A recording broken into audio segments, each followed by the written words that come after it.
के बीच में मजबूत हो रही है ईरान की सरकार। यूएस खुफिया एजेंसियों के हवाले से यह दावा है, ईरान में अभी नेतृत्व परिवर्तन संभव नहीं है। आईआरजीसी पर शासन का कंट्रोल खामेनेई के मारे जाने के बाद से और बढ़ गया है।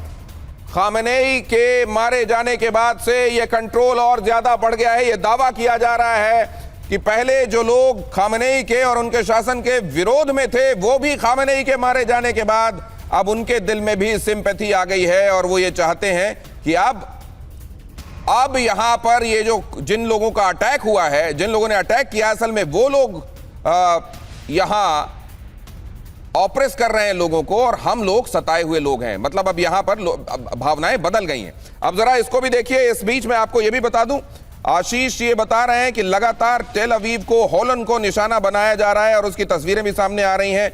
वो तस्वीरें भी आपके सामने रखूंगा, कैसे इजराइल में लगातार एक के बाद दूसरा, और खास तौर से जब भारत में शाम के 6 बज रहे होते हैं और आप अड़ी देख रहे होते हैं, उस समय अक्सर हमने ये देखा है कि ईरान की तरफ से पता नहीं ये जो फेजेस उन्होंने तय किए हुए हैं अपनी मिसाइलों को छोड़ने के, हमने अक्सर देखा है कि उस समय इजराइल के ऊपर हमले हो रहे होते हैं। ये आज फिर से हमने देखा है, ये संयोग है, ये कोई पैटर्न है, इस पैटर्न के पीछे कोई वजह है, क्या है, ये आशीष हमको बताएंगे। लेकिन तब तक विजय, मैं आपके हवाले तस्वीरें कर रहा हूं, जल्दी से जल्दी इनको तैयार कीजिए ताकि हम अपने दर्शकों को दिखा सकें खबरों के समेत। लेकिन तब तक आपको जरा ये दिखाता हूं, देखिए ईरान युद्ध ट्रंप की भयानक भूल समझी जा रही है। खुद ट्रंप ये कहने लगे हैं कि हम तो हैरान रह गए जिस तरीके से काउंटर अटैक हुआ ईरान की तरफ से, बहुत इफिशिएंटली वो ये काम कर रहे हैं। अगर डोनाल्ड ट्रंप को अपने मुंह से ये बात कहनी पड़ रही है, इसका मतलब ये है कि आज अगर वो स्वीकार रहे हैं, अपने इतने बड़े ईगो के बावजूद अगर ये बात स्वीकार रहे हैं कि ईरान इस कदर लड़ेगा, हमको ये मालूम नहीं था, तो फिर वो ये भी स्वीकार रहे हैं जिसको वो कह नहीं रहे हैं कि हम यहां पर आकर फंस गए हैं। सीआईए सूत्र एक दावा कर रहा है और वॉशिंगटन पोस्ट ने तो इसको अपने यहां कवरेज में जगह भी दी है। ईरान में खामेनेई की सत्ता अब और ज्यादा मजबूत हो गई है और ये वॉशिंगटन पोस्ट में जो रिपोर्ट है उसका हवाला देते हुए मैं आपको ये बता रहा हूं कि पहले आईआरजीसी के खिलाफ जो गुस्सा दिखाई दे रहा था, खामेनेई के खिलाफ जो गुस्सा दिखाई दे रहा था, अब जिसको अचल मल्होत्रा साहब कह रहे हैं रैलीइंग अराउंड द फ्लैग, अपने झंडे के साथ खड़ा हो जाना, अब वो नेशनलिज्म लोगों में जाग गया है। वो यहां खामेनेई की सरकार नहीं बल्कि ईरान पर हुए हमले के तौर पर इसको देख रहे हैं और अमेरिका विरोधी, इजराइल विरोधी भावनाएं यहां बढ़ रही हैं। खामेनेई के विरोध में प्रदर्शन करने वाली जो जनता थी, जो आपको पहले दिखाई दे रही थी ईरान में जब प्रदर्शन हो रहे थे, वो भी अब आईआरजीसी के साथ और मौजूदा डिस्पेंसेशन के साथ दिखाई दे रही है। ईरान में राष्ट्रवाद की लहर दिखाई दे रही है और लोग बदला लेने के नारे लगाने लगे हैं। वो लोग जो किसी समय खामेनेई के खिलाफ सड़कों पर थे, अब वो अमेरिका के साथ खड़े हुए देशों से बदला लेने की बातें करने लगे हैं।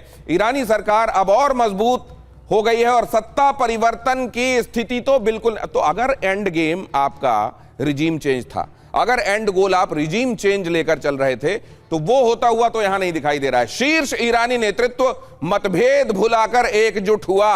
इसका मतलब यह है पूर्णिमा नाथ जी की अब कैटेगोरिकली अपना गोल पोस्ट बदलना पड़ेगा और बहुत जल्दी अपनी जीत का नगाड़ा खुद बजाकर यहां से निकलना पड़ेगा, वरना फंस गए हैं ट्रंप बुरी तरह। देखिए, at the end of the day मुझे जैसा लग रहा है कि वो ईरान लिटरली कह रहे हैं कि आप अपना बोरिया बिस्तर उठाओ और मिडिल ईस्ट से निकलो, क्योंकि अगर आप जहां जहां पे अमेरिका का बेसिस है वहां पे टारगेट कर रहे हो, that is your primary target, तो फिर वहां पे अमेरिका का बेसिस रखने का क्या है? अमेरिका के बेस का मतलब क्या है वो भी तो हमें समझना चाहिए ना। जहां जहां पे बेस है, जहां जहां पे आपकी आउटपोस्ट है, वहां पे सीआईए का भी आउटपोस्ट है। सीआईए का आउटपोस्ट, इसका मतलब क्या है? आपके मीडिया, आपके आर्ट्स, आपकी स्कूल्स, आपके कॉलेजेस, सब institutions has been infiltrated by American intelligence.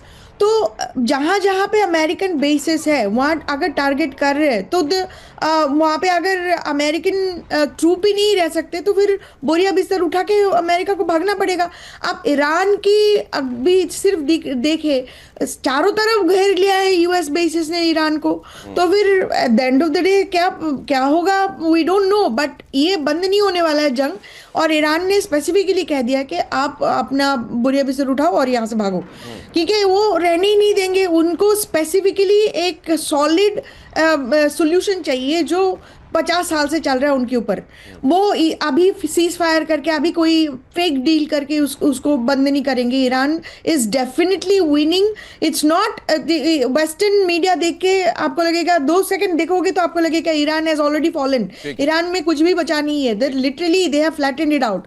लेकिन that is not the case. इनकी साइऑप जो है, इनकी जो कैपेबिलिटी ऑफ साइऑप्स है और प्रोपेगेंडा नेक्सस है, that is America's biggest asset, not their military bases. तो ये चलता रहेगा। इस समय तो वो भी काम नहीं आ रहा है।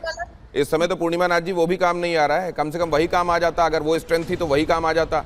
इस समय तो मतलब किसी भी तरीके से अगर अपना ये एंड गोल अचीव कर पाते तो समझ में आता। यहाँ तो वॉशिंगटन पोस्ट कह रहा है कि आप रिजीम चेंज के बारे में तो सोचना छोड़ ही दीजिए, अब वो और मजबूत हो गए हैं वहां पर जिनके ऊपर आप हमला कर रहे हैं। लाइसेंस के बारे में आपने सुना है ना Dinesh ji? President Trump Brendan Carr literally threaten कर रहा है न्यूज स्टेशंस को कि ईरान के जो युद्ध चल रहा है उसका कवरेज आपका सही नहीं है तो आपका लाइसेंस कैंसिल करवा देंगे। ये पावर कंसोलिडेशन हो रही है, ये मीडिया को डरा रहे, धमका रहे, अपने साइड ले रहे। ट्रम्प अमेरिका में मीडिया को डराने धमकाने में भी लगे हुए हैं, पूर्णिमा नाथ जी बता रही हैं, और ईरानी ठिकानों को चुन चुन कर शिकार बना रहा है अमेरिका। हमला यहां किस तरीके से हो रहा है ईरानी ठिकानों पर, देखिए जरा। मिडिल ईस्ट पर हमले वाले ठिकानों पर अटैक कर रहा है अमेरिका। यूएस सेंट्रल कमांड ने यह वीडियो जारी किया है। ये वीडियो सेंटकॉम की तरफ से जारी हुआ है। आशीष, ये वीडियो क्या बता रहा है? देखिए, ये एक जस्ट 2-2.25 घंटे पहले यूएस सेंटकॉम ने ये वीडियो ऑफिशियली रिलीज करके बताया है कि वो किस तरह से लगातार टारगेट कर रहे हैं अलग अलग ईरानियन, चाहे वो मिसाइल लॉन्चर्स हो या फिर उनके एयर डिफेंस के जो भी बचे कुछ ठिकाने हैं।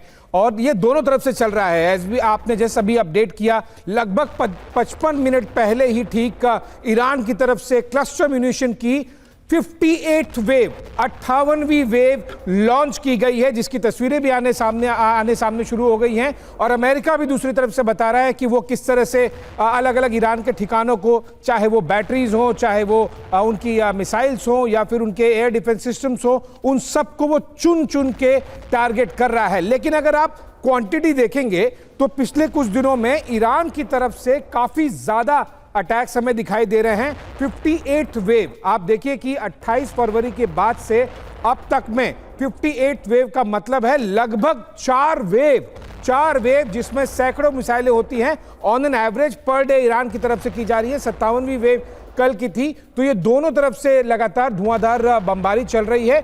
यूएस भी रिलीज कर रहा है फुटेज। इजराइल की तरफ पे जो मिसाइलें गिरी हैं, अभी कुछ मिनटों पहले ही इजरायली गवर्नमेंट के एक स्पेसिफिक व्हीकल को, जिसकी तस्वीर भी सामने आ गई है, वो टारगेट में आई है। होलोन पे हुई है, एयरपोर्ट के पास में हुई है, और इस तरह से 4-5 और दूसरे वीडियो आए हैं। ये क्लियरली दिखा रहा है कि वॉर अभी और इंटेंसिफाई हो रहा है। और जैसा ये माना जा रहा था कि ईरान कुछ दिनों में शायद हल्का पड़ जाएगा, असिमेट्रिक चल रहा है, लेकिन हल्का बिल्कुल नहीं पड़ रहा है।